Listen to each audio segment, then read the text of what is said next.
got 70,000 people in some of these joints. That's major. That's major. I can understand why her prices are the prices that they are. I don't make money. I'm constantly stressed about money nonstop. And it's like, people are always like, well, just don't spend $4 million on a video. And I'm like, Mr. Beast is doing so well because it's not for him. I'm not the social butterfly, like I'm not out there, but publicly I am. If you identify as an introvert, then you resonate with this deeply.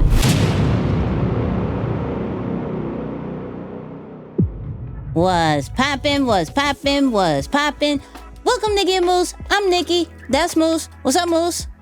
What up, y'all? And on this episode, this is for my introverts or those who have introverted tendencies. Tips on how to create a successful personal brand for introverts by some of your favorite influencers, including tips from us, of course, right? Does logic equal good decisions? Moose is going to be talking about that. Should you go watch the Beyoncé film? Our full review. Yes, I went to go watch it. We got to talk about it. And then question of the week. Should you post on a regular or show up when you can if you are an introvert? What's the best strategy for you on social media? Moose, how we feel about this episode? Hey, this has got to be one of my favorite topics. We're talking about introverts, so obviously I'm going to be biased, but I think there's some game in this for extroverts too, so y'all got to tap in. Let's get into this intro. Two kids from Queens, cut from a different cloth. Now joining forces, helping you to elevate your personal brand. Yeah, I'm talking about Nicky and Moose, bringing you a never-before-seen perspective into the mindset, the mentality, the behaviors, the driving force, but more importantly, the stories behind the people and brands that you know and love the most. And of course, this episode is powered by Ecamm Live, the #1 all-in-one streaming platform that not only allows you to stream on Facebook, Instagram, YouTube, LinkedIn, all the social media platforms, but is amazing for pre-recorded videos too. Just like this podcast that we do every single week. Plus, your Zoom meetings, your Google meetings, any type of web meetings that you may have, it does an amazing job for that. You're going to look beyond professional. So, if you want a 14-day trial on us, go to www.nickyandmoose.com/ecamm. That's ECAMM. Yep, 2 M's. For that 14-day trial. Let's go. What's how we feeling? Man, I'm feeling pretty good. I am down in Miami dressed in the shirt that looks a lot cooler in person. I just realized on camera it looks like a pajama top, hey, but you're comfy. It's fitting for Miami, that's for sure. But things are good, man. Can't complain.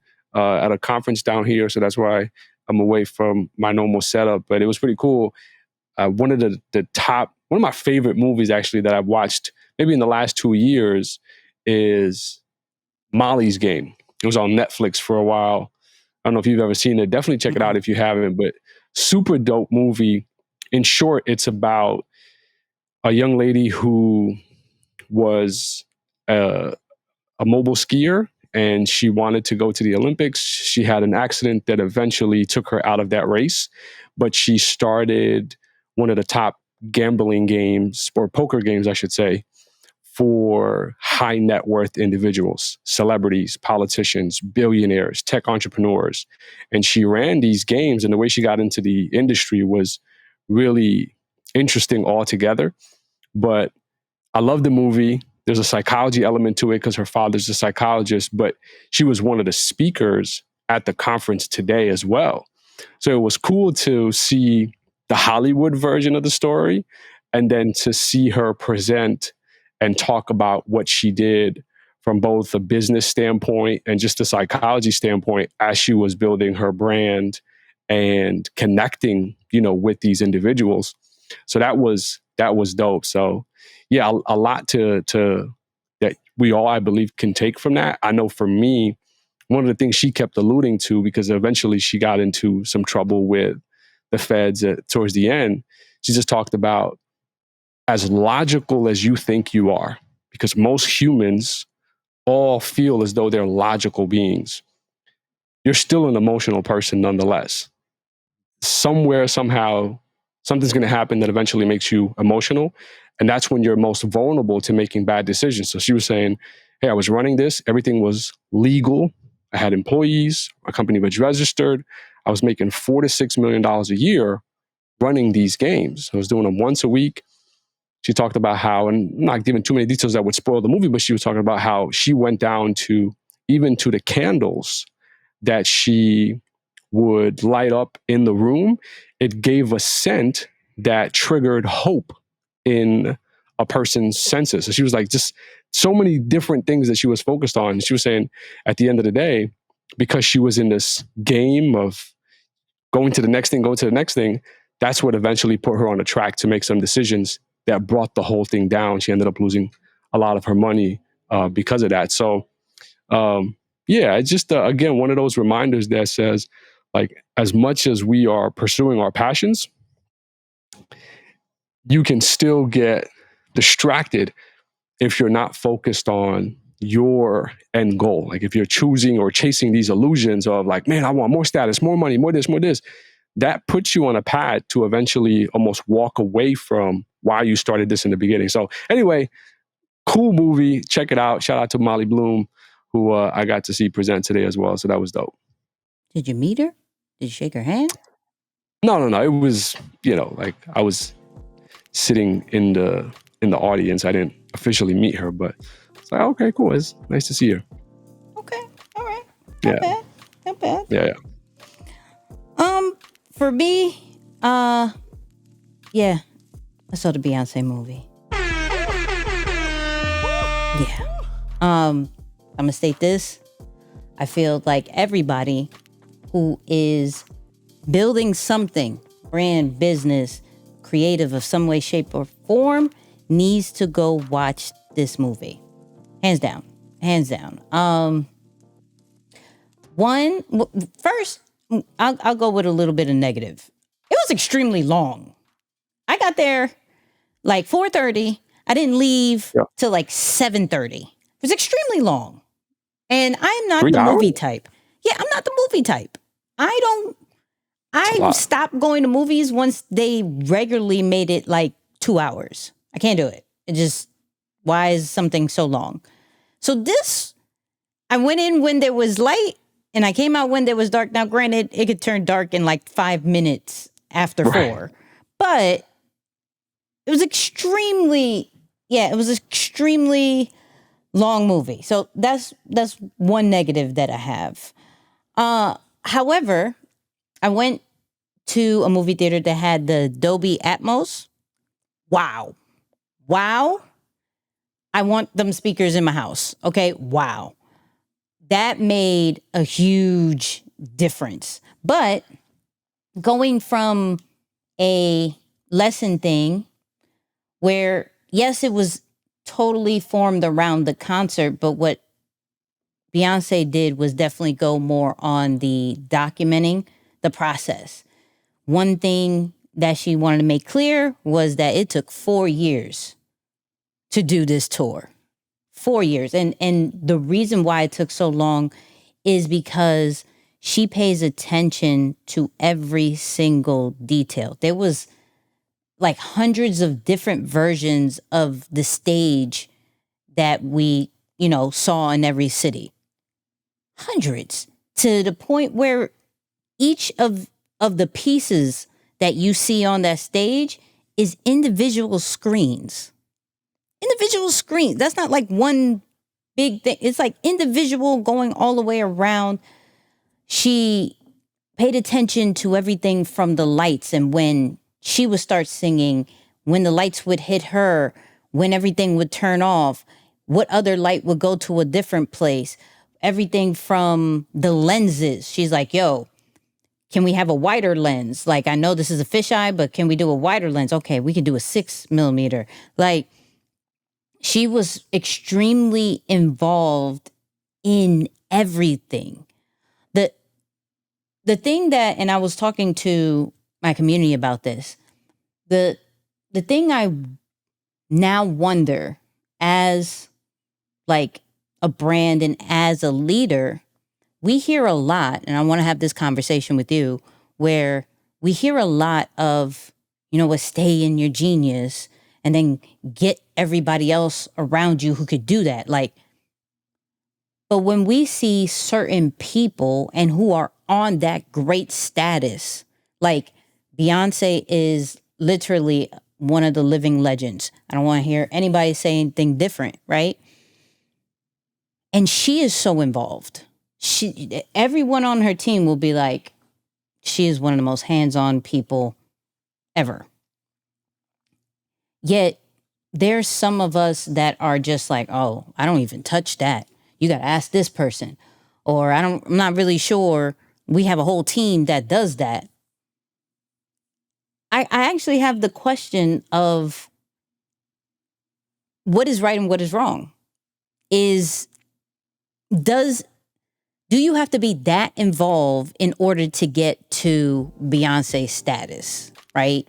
And it's very conflicting, right? It's very conflicting because I will hear, nothing without your team. And they're not saying that there isn't a team, but I do hear a lot of people who are on great status and how involved they are and how hands-on they are. So my question to you is more of, is that really what we're supposed to be doing compared to the other one, like just get everybody else who does it?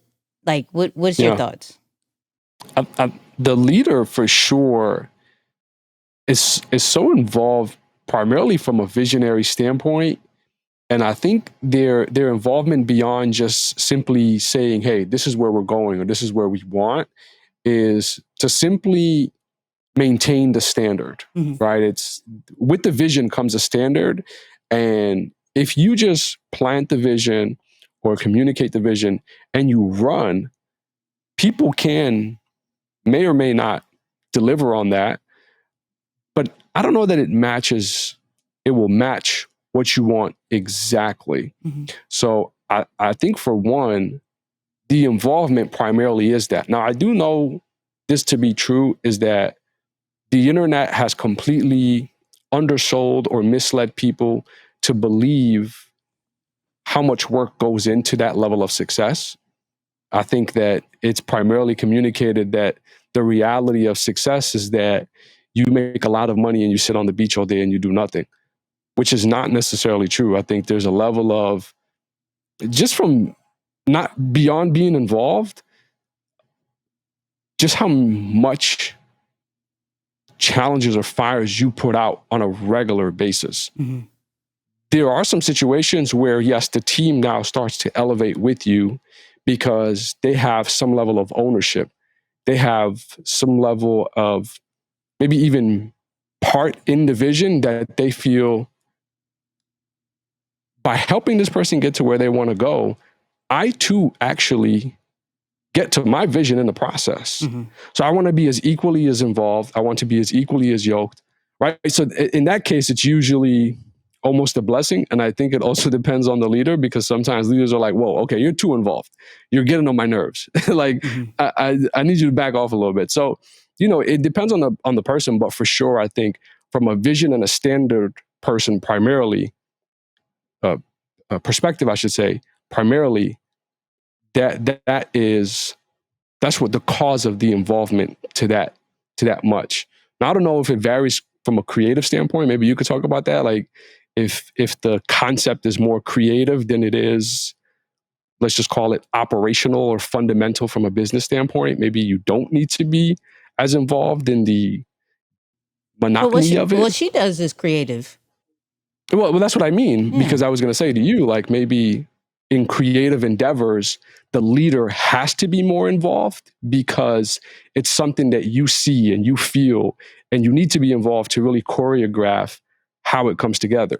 Where, let's say you're running a logistics company, I don't know that as a leader, you need to be so involved in making sure that the pickup is picked up at the exact location and dropped off at the right. Like it's different when it's a little bit non-creative. So that's what I was saying. Maybe you can talk about that. Like, could that be the main no, that's why cause? I'm Like asking creative. that's why I'm asking these questions of like, does that kind of make a difference because it is creative? Because I mean, I've also heard, but then you hear that negative word of micromanaging, right? And for me, because I believe so much in creative freedom when working with people, I have the tendency to do definitely not micromanaging, but almost not managing at all, because I'm like, go, I know what you can do. This is great. And then it lately this year is, I wouldn't say all, because I've been very blessed with getting people who understand the vision. But when you bring outsiders, then I'm realizing there has to be a little bit more of me involved. But that's what I was saying. To see that was like, okay, get on a little bit more, Nicky.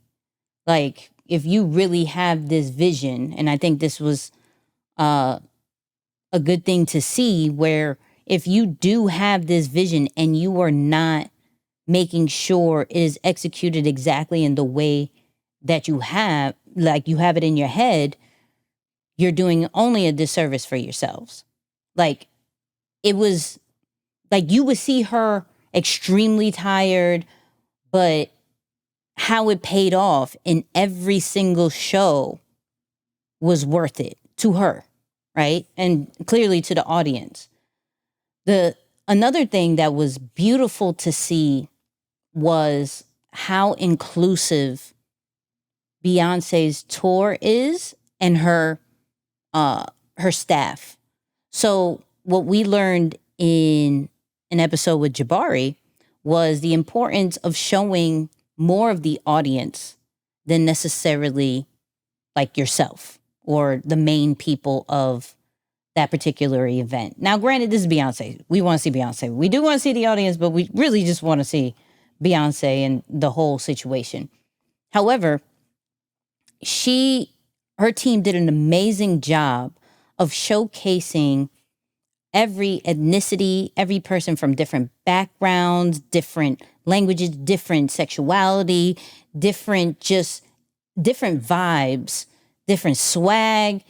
It was amazing to see, but also how she made sure it was represented in her staff as well. So I know who I attract, but let me make sure that when you come here, you feel connected because you see somebody who represents you on stage as well. Whether it is from the dancers, whether it is from the backup singers, from the people from the trumpet. They had a chick which this one, like, for some reason stuck in my mind. She was pregnant. I mean, full blown. Chick looked like she was 8 months. Okay. Full blown pregnancy, blowing the trumpet. And she, in a certain point of the movie, was like, this is amazing because as artists or just as a female, you're in a position to either pick your career or your family. And over here, I don't have to pick either or. It's all inclusive. Like, we're going to make sure the baby is good, check on you, that whole nine, but you don't have to leave if you don't want to, right? And so it showed the journey of when she announced it to Beyonce to everything throughout the whole tour. So that was amazing to see. As far as all the different dancers from different shapes and sizes and ethnicities and that whole nine, her importance, which is so cool because in this movie, it really showed how important community is to her. So she was just more like, for this tour, I've been in a great position to now showcase the community and show love to the community, and that this tour is to celebrate them. You know, so where maybe before it wasn't as inclusive, but this time she was definitely intentional with making sure that my audience is seen and heard in every way, shape, or form, even from the movie to where now I'm highlighting some of the people in the audience, every single city, every single part of it, and not just for my benefit, just more so they see this is for them.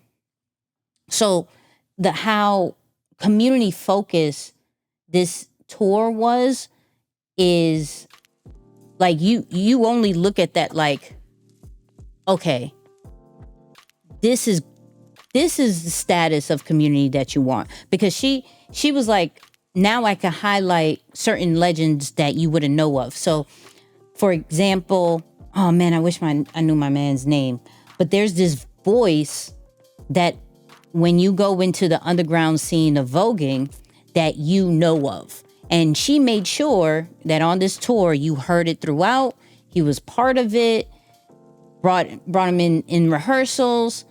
Every part of different communities, they are represented in some way, shape, or form, because she's like, yo, now I'm able to show everybody. Before, I'm still, gathering myself, building up the awareness. But now I'm on a thing where I can do whatever I want. And this is what exactly I want.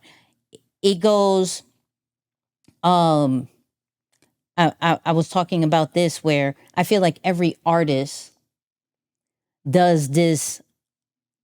I put out this album just because I want to, right?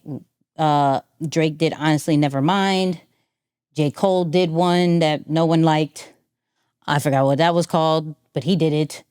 Beyoncé did this one, Renaissance, where it's just, this is what makes me happy. And it's for the core audience. Like the core people will appreciate that particular one. So I also think about it from a sense of when we get to our brand and certain products or services, at what point are you at that success and that status that you're like, yo, I'm just going to do this for more of me, but you're going to rock with it regardless. I think fashion people do it all the time. Like, I just like this. I'm going to put this out. So just the whole of the Beyoncé movie, from the process part, was seriously amazing to see. Her transparency about the balance of, like, in this time period, I struggle with balance. Like, I still have to work extremely hard, but I'm a mom first. I'm a wife, and you see how that balance could beat her up at certain points. That with this behind the scenes look, you could see a lot of Beyoncé being just human, where she was getting sick at certain points, had knee problems. Everything is just a really good movie. It's very inspiring. It will make you look at your work ethic and be like, yeah, nah. And she's done Homecoming for Netflix, and that was already showing how prepared she gets for certain events and certain performances. So it wasn't that we didn't already know Beyonce's work ethic is not good or we question it. But this movie kind of, for me, stamped it to where it was like, you gotta give it to her for one of the best performers, right?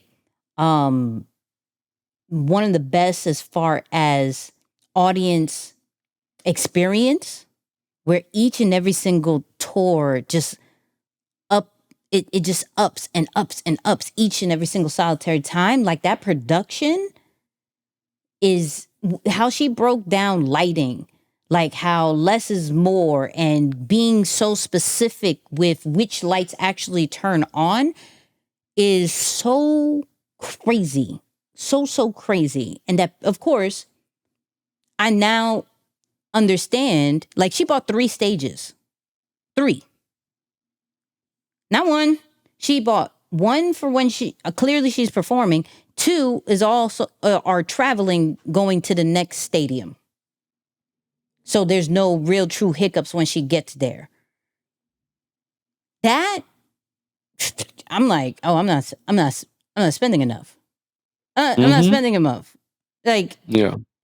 I believe it was Jay-Z who said it, where it's like, I'm paraphrasing, where like, if you can't buy it twice, don't buy it at all. She bought 3 times. Right. And these are not, like, that's not a cheap, like, situation. You heard Jabari on that episode of how much just one of his stages costs, right? Like, around them, like, hers, it fills a stadium.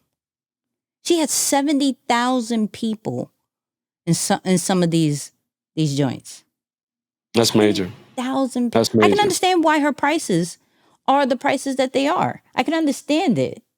Yes. But yeah, it's such a good film. I've been blessed this year between the Tyler Perry and the Beyoncé joint. Like, if y'all not watching those 2, like, I don't know how serious you are about your entrepreneurship ways, or aspiring entrepreneurship, or just wanting to level up. I'm not really sure how serious you are if you're not watching those 2. That's my opinion. That's real. I still have Tyler Perry, for that one on my list, at least, to go check that out one first. Yeah, like, I gotta really lock in on that one. Yeah, you got to. It's so good. It's so good. I'm just saying. So good. So people go watch the Beyonce. If you were kind of on the cusp of like, I don't know if it should. I went by myself. Okay, went by myself. Got me a large popcorn. I have one of those recliner seat joints. And then, it was great. It was really, really good. I'll wait till it gets on one of these streaming joints to watch it again. Or I don't know.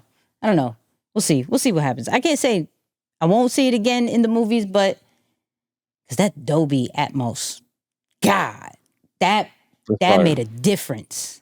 That made a difference. Now, rumor has it that she may do a residency in the Las Vegas Sphere. You've seen that thing? I have. Yes. I hope so, because I really want to go there. And I don't like U2. The artist people, the musicians. I don't like U2. So I don't see myself going, but I was almost thinking about it, like, man, I really want to see, because if y'all haven't seen it, and I know Isaiah's probably going to put some B-roll for this episode as I'm speaking about it, but if you haven't seen it, just look up the Las Vegas Sphere.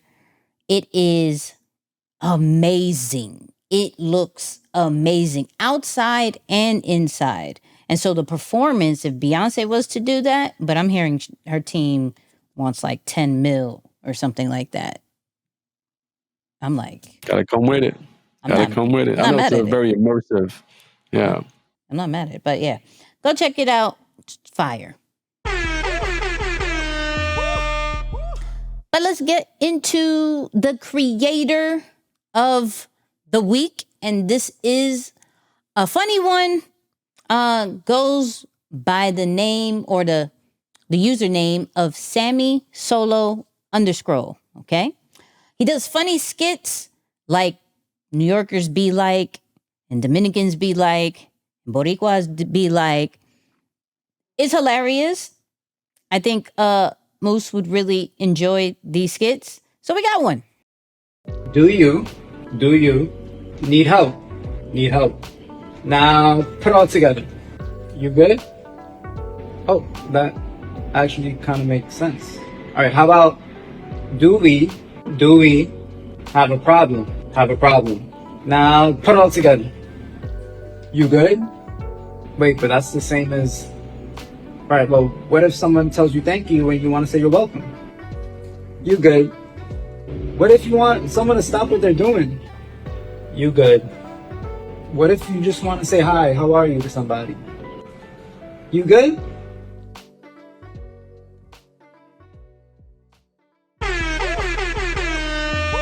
Classic. He keeps coming up on my timeline. Gotta highlight him. He has so many of these things that you could probably relate to if you're a New Yorker or if you're Hispanic. Okay. Really, really funny. Go check him out. That is Sammy Solo _. Moose, have you heard of this creator? I have. Hey! Yeah, I have. I love the New York stories, man. They're so funny, and you're absolutely right. They're so relatable every time. Each time. It's so good. It's so good. Anyways, all right, let's get into the meat and potato of this particular episode. Let's talk about personal branding tips for introverts. Okay. We may think that extroverts rule the world. However, did you know, according to Harvard Business, introverted leaders often deliver better outcomes than extroverted leaders? Moose, did you know that? I'm biased, but yeah. He's like, yeah, I knew that. Of course I did. Okay. So main reason is that they're able to listen and process ideas a little bit better than extroverts. And so I translate that also with, the online branding as well. From a business side, they're great leaders, but from an online, once they understand their superpowers, they're going to be able to understand, to listen and process certain things just as good as extroverts, or even better, right? Now, when we're talking about personal branding, some introverts actually have a struggle with this because of the online situation. Now, we're going to give some tips as far as how to help our introverts, but we actually got some tips from some really successful personal brands that you may know. One is not necessarily talking because one is an extreme introvert that we just actually covered. But I felt like this topic needed to be covered because introverts don't get enough credit for the amazing things that they do. So if you're listening to this, if you are watching this, let us know if you are an introvert or introvert extrovert, as some of us are. You know what I mean? So I'm an extrovert introvert, though. I'm an extrovert introvert. I think Moose is full blown introvert, right? Or do you go introvert extrovert? What you do? No, I think in some scenarios I can be extroverted, but yeah, I would say introvert extrovert is definitely my way. Okay, all right. Yeah. So let's go with the lady that we were just talking about, Beyoncé. Beyoncé is one of the top introverts. I think you could tell because you barely see her on social media, barely see her, period, until she wants to pop up. Doesn't do many interviews, but we can't sit here and say that she is not successful. And like I said earlier in this episode, a living legend as we know it. But it's interesting of how she does her marketing. So let's go over that real quick. Beyoncé has a super powerful marketing strategy, and here are 3 of her tactics. She associates her presence with opulence to drive value. It creates a clear equation of Beyoncé equals gold standard. Why? Because that justifies the $24 million price tag for a private performance. There's an advantage to not being active on social media, and that's the element of surprise. An unexpected album drop, a surprise HBO premiere. It creates genuine hype and mystery. Over the years, there is really only one person that Beyoncé sings to, the independent woman. Beyoncé's message is strong, crafted over decades, and that constant clear mission inspires devotion. Follow for more. Now, since I'm so inspired by Beyoncé, I'll talk on Beyoncé as far as this, how they broke all that down, I think screams introvert, but screams introvert from a more genius level of how do I stay in my zone, still understanding I got to be out there. The two things that really stand out to me is, first, we have to understand who are we speaking to. I put out a post actually that is like, one of the reasons we may struggle with how we brand ourselves, how we put ourselves out there, is because we don't know who we are and we don't know who we're talking to, right? One of the things when it comes to who we are, it goes more towards some introverts feel as if they have to be extroverted because that's what they see and that's what they hear. But in all honesty, extroverts are just louder, right? They're more present. That doesn't mean that they rule everything. Once you understand your superpower with being introverted, that's who you are, then you go more of who do I talk to? Who do I serve? And for Beyoncé, majority of her songs has everything to do with females and independent females. So that one stood out a lot to me. Of course, the surprise part. I'm not showing up every single day for you. Okay? I can't. But when I do, how can I take that I will show up and I will give my all when I do pop up? How do we turn that into marketing? How do we turn that into different drops? How do we turn that into a tour and everything to that aspect? So really leaning on those powers of, some will say this is a negative, that I'm not showing up all the time. However, I don't have the energy. I don't have the vibes to show up every time.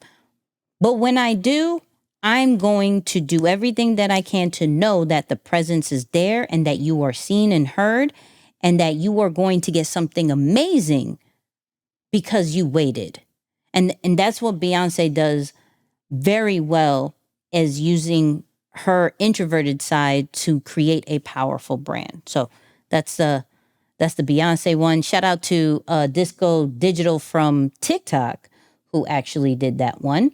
Now, the next one is a person we've covered on this podcast before. Really big in real estate, which is, I'm hopefully not butchering his last name like I've done many times. So Ryan Serhant. I'm hoping that's right. Isaiah will make sure to say if I'm right or wrong. But he speaks on networking and how to go about that as an introvert. For the brokerage side of the business, it's a very, very social business, unfortunately for me. I grew up enjoying theater, which is why I came to New York in the first place, because I really enjoyed pretending to be other people. I don't know if maybe because we moved around a lot and we made a lot of different new friends in different places. I have a hard time finding the productivity level of a social event. I end up turning them into games. Like if I'm going to a party, I've got to meet 5 people and get 5 contact information. Once I do that, I'm allowed to leave. Same thing like if I fly in an airplane, I've got to meet the person sitting next to me. Otherwise, the flight didn't pay for itself. I'm not the social butterfly, like I'm not out there, but publicly I am.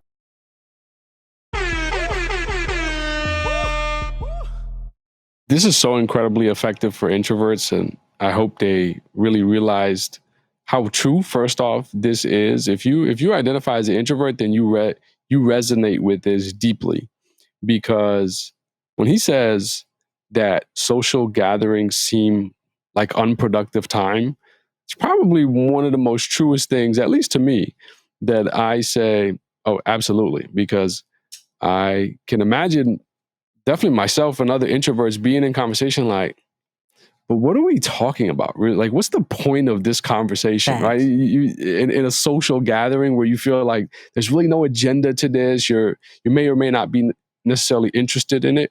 That's not to say that introverts are not genuine in dialogues with people that are or they're talking about things that are non-work related. But just in that case, it's like that alone is very true. But that doesn't mean that you don't talk to people because you're introverted, especially when you're trying to build your business. So this hack, this idea that he makes a game out of it, he's recognizing that one of the main drivers in business success for himself, and quite honestly for many different industries. And I know that sometimes when we're building a digital business or a digital brand, we may think that, well, that's not the case for me because I'm not necessarily interacting with my customers in person, or my potential customers, I'm not interacting with them in person. But again, I said this on an episode a couple of weeks ago, and I'll remind you again that you have to exercise the full phrase of the word or social media, right? Like just that concept. It's media and social. So you still have to be social even online or in a digital space. Yeah, the conversation might be slightly different. You're not having to shake hands and go meet people in person, at least not all the time, but it's still important nonetheless. So I love that idea. And literally for those of you listening who say, yeah, you know what, I can do a better job of connecting with more people. You can turn that game into a digital game, not just one that you do in a live networking event. You can say, hey, every single time that I don't put out a piece of content related to my business, I have to find a way to either comment or DM 5 strangers and just either compliment them or find a way to connect with them, right? It's exercising the same muscle. Essentially, you start to build a network of people who are at least familiar with you, or you're familiar with them, and who knows what that can lead to down the line. That's really what this is here. So as in, and even, I want to just add this because this just came to mind. The beauty of doing this online is that you can be really intentional with who you want to build your connections with, right? If you're at an event in person, you really can't choose who's going to show up at that event. You can choose the event carefully because you know, okay, for the most part, I know if I go to this type of event, the people in the audience or the people who I have the chance to network with should be these types of people or these caliber, or this type of background, or this type of interest. Possibly, yeah. But online, you can really be specific based on, right, what you know about them, your research, et cetera. So phenomenal hack for introverts growing their business and doing the thing that, quite honestly, is most uncomfortable, which is talking to strangers. And it's necessary for growth when you talk about it from a business standpoint. So good. So good. One of the last tips comes from one of my favorites, one of my favorite creators from just a business level, right? Which is Mr. Beast, right? And how he does business as far as why he created Feastables and what he thinks about brand deals.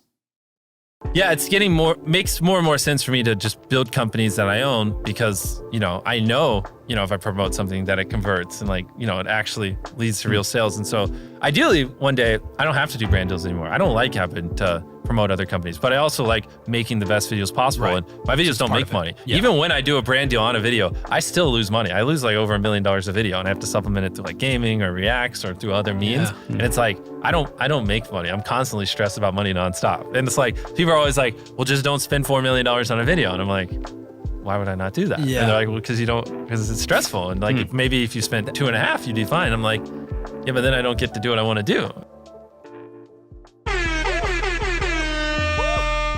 Shout out to Colin Samir for one of the classic Mr. Beast interviews. I think that's their second one that they did.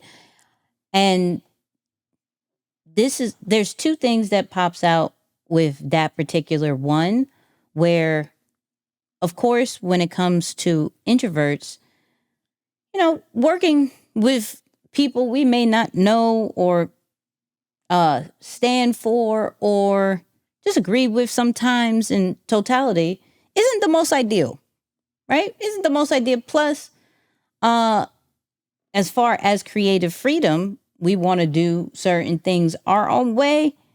And working with brands, that's not necessarily always the case, especially if they give you a bag.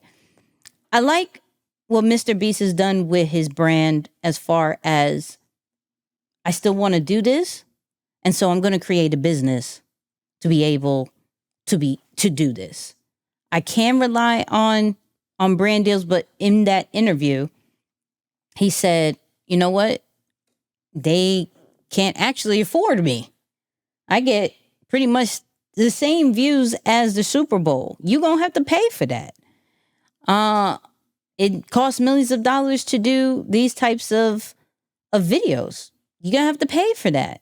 Like I was watching one of his recent ones where he would pay somebody $10,000 a day to live in a grocery store. My man was like, I could stay here for a year. What we doing? Right? So he's doing things like that. He's giving away stuff. He's doing things like being buried underground, like for several days. And he said, you know what? I don't necessarily want to work with brand deals. I want to create my own business to be able to still do what I love to do. And so that right there is like, okay, if you love something, you create a business to make sure you are able to sustain it. A lot of creatives just do that thing and then stress out by trying to monetize that same thing and can end up failing if they don't do it right. So for him, it's like, yo, let's get the name out there. Let's if I want to continue to do this, I know if I create this brand, and he's created several brands, several different channels, just to be able to continue to do these things. So one, from a creative standpoint, if you want to do this, create a business so you can be able to sustain it. If the way that you are trying to monetize doesn't make enough money for you. For him, is a different reason than regular smegular people. Like some of us will be like, yo, this is just not, I'm just not making money off of this content. He's like, I'm not making enough from these brand deals. I'm actually losing money. So that's one lesson that I got from Mr. Beast.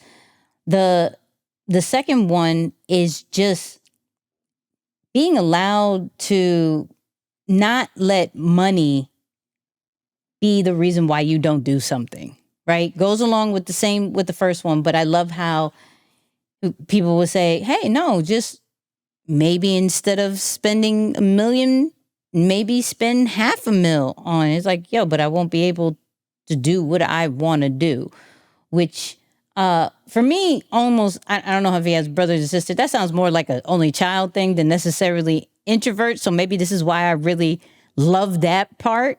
So if this is a side note lesson, I'm cool with that too, right?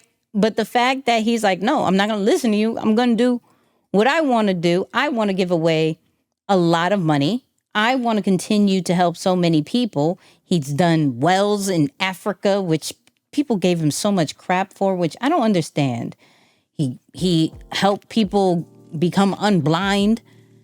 And it was crazy. I was also watching another interview, I believe, with him and Colin Samir, and he was talking about his very first brand deal and how at first they offered him $5,000 and he was like, give me 10 and I'm giving that all away and watch it go viral. And like, his mom was like, wait, no, can you give him 8? You know, like, give him 8? You not the whole, no, I'm going to give him the whole thing. One of the things that I'm learning is that Mr. Beast is doing so well because it's not for him. Everything that he really does is to give back, is to whether reinvest, to give more money away. He just gives everything and just helps people. And people want to support that. it's not about, I believe a brand like Mr. Beast will beat a lifestyle brand any day. Any day. Because one is about you and the other is about the world. Is about others. And so it's okay to be a little bit more of control of what you want to do, because you clearly see what I'm doing is for the better good of everybody else. So I just love Mr. Beast and what he's doing and how he's creating all these different brands, from Beast Burger to Feastables to all his giveaways. I just love all he is doing. And for creators, I think everybody looks to him because he's the number one person. And what can we gather from that? But as far as from introverts, taking a piece from making things turn into a game when you do have to socialize, creating businesses so you don't have to necessarily worry about the monetizing side. And then when it comes to Beyoncé, as far as using your superpowers and showing up in full force when you do show up, I think these are great tips as far as personal branding tips for introverts. But we're not done, because we gotta give some of our own tips. So Moose, what you got for the people? There is no difference at the end of the day between extroverts and introverts.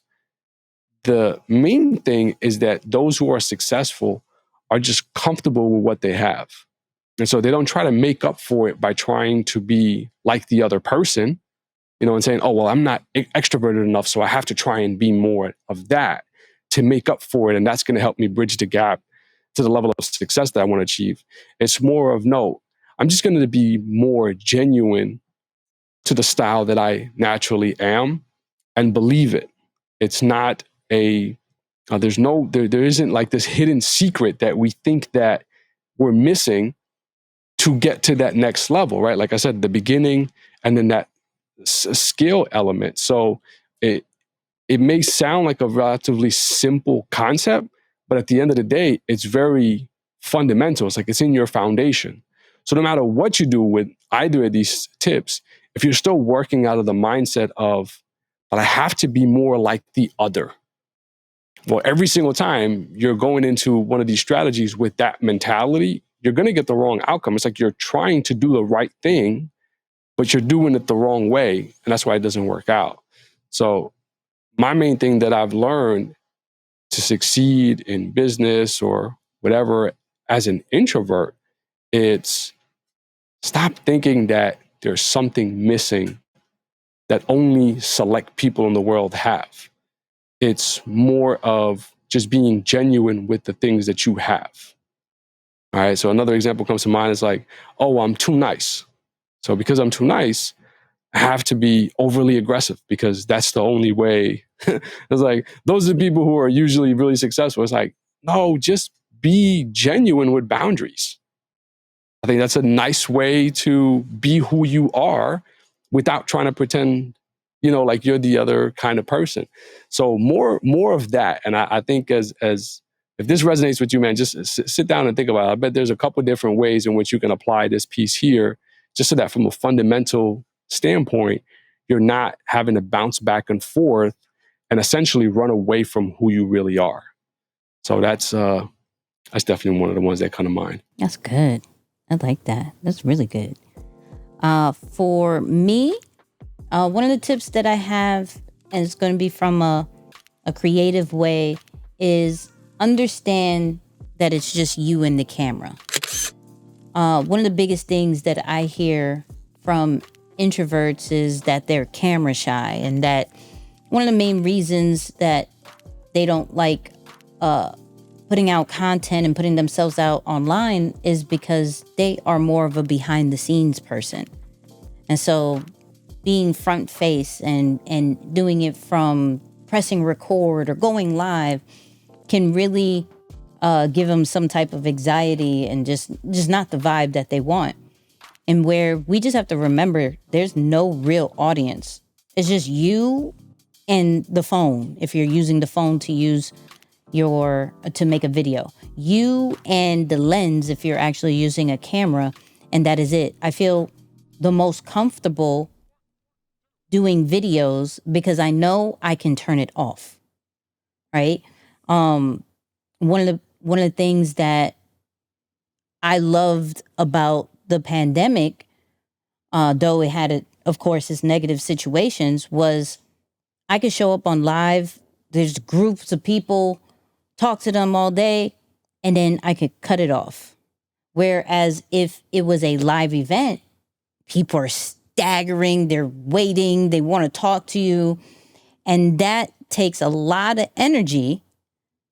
And we go, oh my God, but the world is seeing it. No, the world is not seeing your content. The whole world is not seeing your content. We may have that in our head, but it's possible. But it possibly isn't. I mean, like, let's just keep it a hundo. Now, if you think about it, when we look at our followers, as far as the number wise, I always say we need to be more present, because if they were to actually be in your house, you would feel away. I mean, it's a lot of people. I don't care if you have 50 followers. There's 50 people in your house is a lot of people, right? However, when we're thinking about being consistent and creating on a consistent basis, especially when it comes to video, it's just remembering, it's me talking to me. I have to feel I'm not comfortable talking to me if I can't make a video. That's just real talk, because that's all you're talking to. I'm not talking to anybody else. Especially if you do pre-recorded videos, you're not talking to anybody. You're just talking to you. So be comfortable talking to you and understand that you're only talking to you, and it will cut off the second that you just stop pressing record. So that's my tip for introverts. I like that. I like that. Simple. Simple. Yeah. I'm just saying. The world is big. The world is big, man. We definitely make it a lot deeper than what it is in our minds around, oh my God, it's the world, because it's your friends who are following you. So it's like, yeah, it's your world, but not the world. There's a difference. That's a fact. Yeah. That's a fact. Yeah. Random bonus tip, and not necessarily on a introvert kind of status, but when I was listening to Mr. Beast, there's one clip that I found about these brand deals and how majority of creators, even myself now getting into the brand deal situation, is doing it wrong, right? Where somebody in the middle of it would be like, hey, Deeper Than the Brand is sponsoring this podcast. Go to deeperthanthebrand.com. It has an amazing community, blah, blah, blah, blah, blah, blah, blah, blah, right? Instead of just integrating it in your videos, showing how you use it, product placement, cough. I'm wearing a hat for those people who are audio, and things like that. Like, how do we, I'm now thinking about this for 2024, or when you're ever listening to this, where how do I show and integrate the tips and tools that I'm using, instead of going, this is what it is, this is what it is, this is what it is. So that's one of my things that I'm going to be really learning about as far as these brand deals things. So, Dope. Yeah.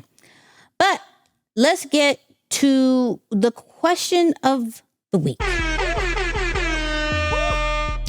which is sponsored by flightassessment.com. We normally have this huge verbiage, but I can't find it.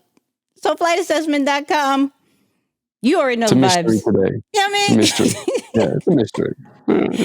flightassessment.com. Now, the question of the week is for my introverts. We're going to stay on topic.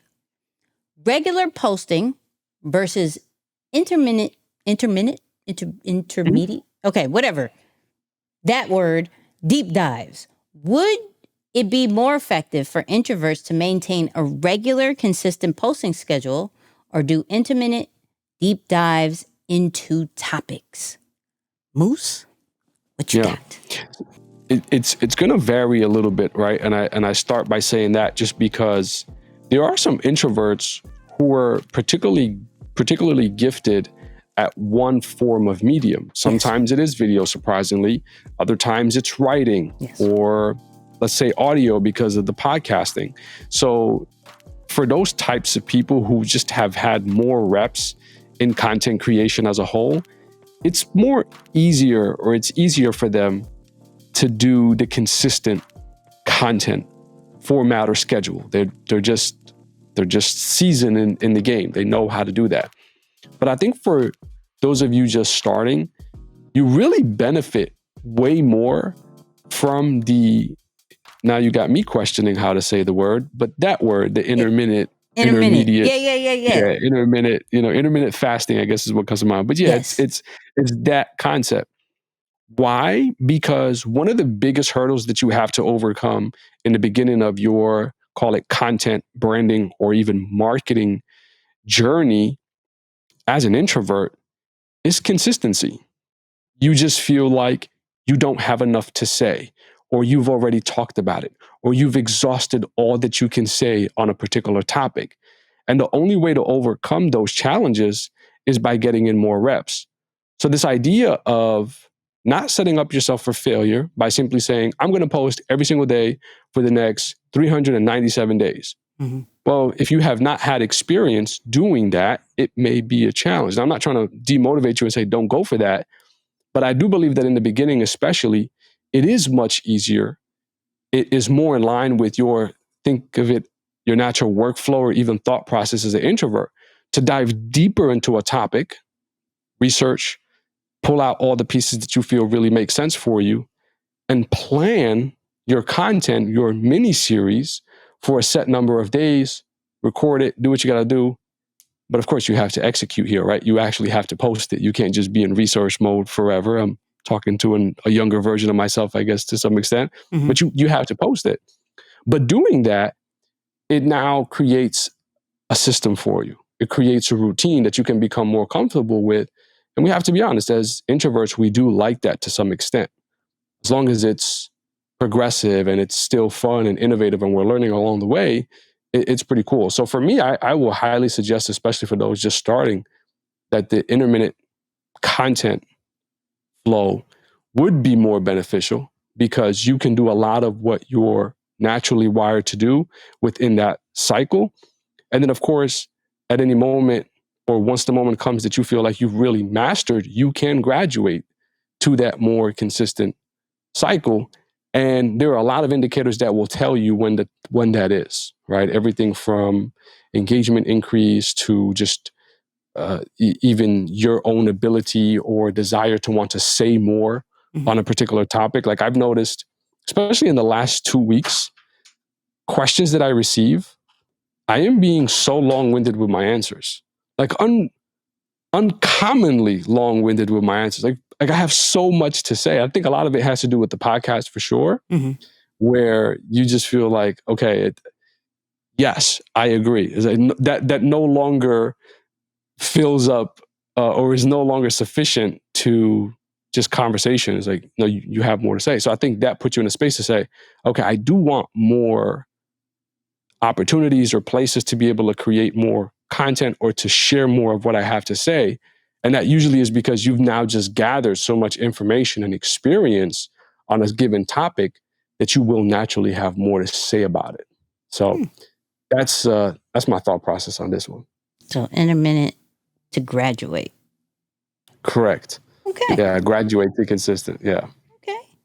For me, I'm going to do a mix, right? Where meaning you're going to feel comfortable in a certain content form and in a certain topic. And you can go in and you feel really good about that way, but you can't necessarily see yourself showing up every single day that way. I would say definitely do deep dives on the topic on a certain part that maybe you don't necessarily feel comfortable coming every day in, but you know you can do. So meaning like for introverts, you know, probably once a week or one every other week, I could probably do a video about this particular topic. I can't do a video every single day. Absolutely not. But I could probably do a video and it could be 30 seconds, but I could go in on the caption. You know, I could do that. But what I can't do on a regular is quotes. What I can do on a regular is type something.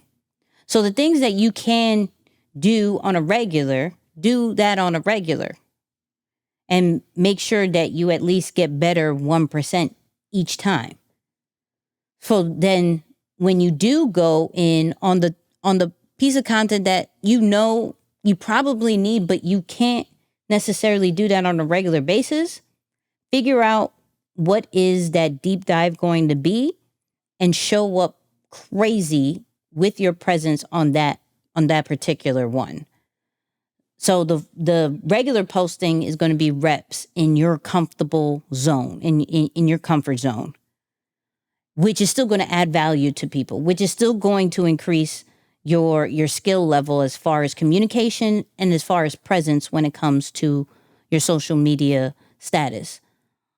But your true value and your true self, when it comes to these deep dives, are going to come more in a more intermittent style, and that's okay.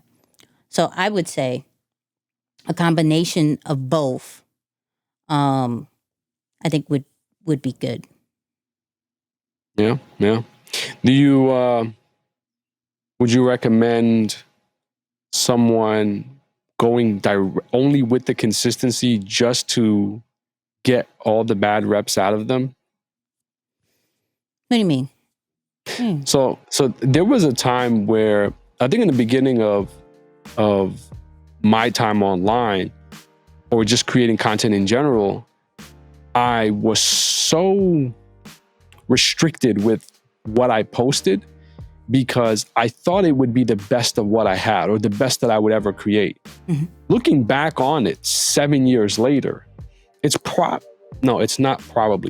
the worst content that I've ever created, right? Like the content I've created in year one is significantly worse than that I'm creating today. Mm-hmm. Why? I've become a much better communicator. I understand my points, what to talk on, what not to talk about. I've gathered more experience around business and branding and marketing on so many different levels. Mm-hmm. And so if I were to talk to myself about year one, or just go back to that person, I would say, rush to get all of these, what you think is great, out of you. Because when you play the long game in this space, or really in any space in general, you have to expect yourself that what you start with has to be your worst. Mm-hmm. Like no matter whatever the idea is, like you're just getting started. So if that stays your best, something's wrong. It's like, like whatever it is, you're an actor, you're a musician. Your first album, if it's your best album and you put out music for 20 years, did you really get better at making music in the next 19? Mm-hmm. So I just think of it like that when it comes back to content. It's in the beginning, you think that you have to hold on to it, and it could be maybe a scarcity mindset or whatever it is. But I just wish I would have just dumped all of that out and just put it out and put it out and put it out, because I would have learned more about what works and what doesn't work, and how I can just be better at being able to communicate and get comfortable on camera and how to edit and post and all these different things, I would have gotten better at that faster doing that than taking more of that strategic approach and only posting when things feel right, because you don't invest enough time to simply get better at the craft or the task of content creation. Just like I was saying, Yeah. would you ever suggest like, hey, just go guns blazing, you're going to burn out in the process, but it's good because 3 years from now, you'll be much better at content creation. Well, that's why I think the regular posting is needed, because one, you get to collect data to see out of those things that you're doing on a regular, what actually hits. And then when you do go into the deep dive of things, you're just going a deep dive in the stuff that you already know that works. And so now you at least feel, you come in with at least a little bit of comfort of saying, yo, I know this topic works. So let me go. I only did a little bit because, you know, this is what I'm doing on a regular, getting some things out of my mind, or I'm showcasing back behind the scenes, however I feel comfortable to show up on a regular. But I see that this is working. Let me go a little bit in on it, but I know I can't necessarily do that all the time. So yeah, I think that's what the regular part is for, to kind of at least get that momentum and get that like, okay, I Still know work this that one. part in. Yeah. I got you. That's good. That's what I'll say. But people, we appreciate everybody who's listening, introvert, extroverts, ambiverts, all of y'all. Go check out flightassessment.com to get the flight assessment. Okay. I'm having a mastermind, and everybody is taking the flight assessment who is going to the mastermind. So it is almost a requirement for those people who are in a higher level from a deeper than the brand status. So do that. We have probably a special announcement on the next podcast. I ain't gonna hold you. Next podcast. So stay tuned for that. Hint, it's about the Patreon. Starts with a P. Oh. Hint, it's about the Patreon. So stay tuned for that. And then, every Friday, 6 a.m., go check out Creator Ave. It's some of the best parts of the live show as well as the podcast as well. Just more smaller size, bite size situations for you guys to hear, to continuously hear the lessons. And then, slight plug, go to This Is Nicky's on YouTube. I got a new YouTube channel. Go check that out. Hello. Moose, you got anything new coming up? Or we relaxing? You still on that? No, I'm actually pretty fired up right now. Honestly, I think, I already did my relaxation probably in some parts of early November. So I'm in 2024 already. So I'm pretty amped. I think I'm just gonna ride this one and keep it going. I'm not gonna like shut it down and then turn it back up in the new year.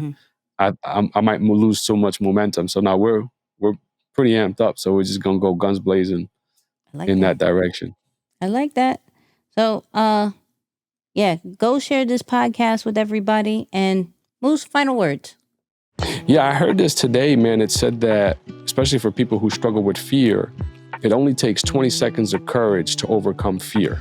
So whether it's to talk with someone at a networking event who you do not know, or to post a piece of content, or to just go for that thing that you feel is so intimidating, you don't have to have courage for the rest of your life. It just takes 20 seconds of fear to act on the thing that you want. That usually is enough momentum to carry you the rest of the way through. So next time you're in a position, instead of worrying about, well, what's going to happen after?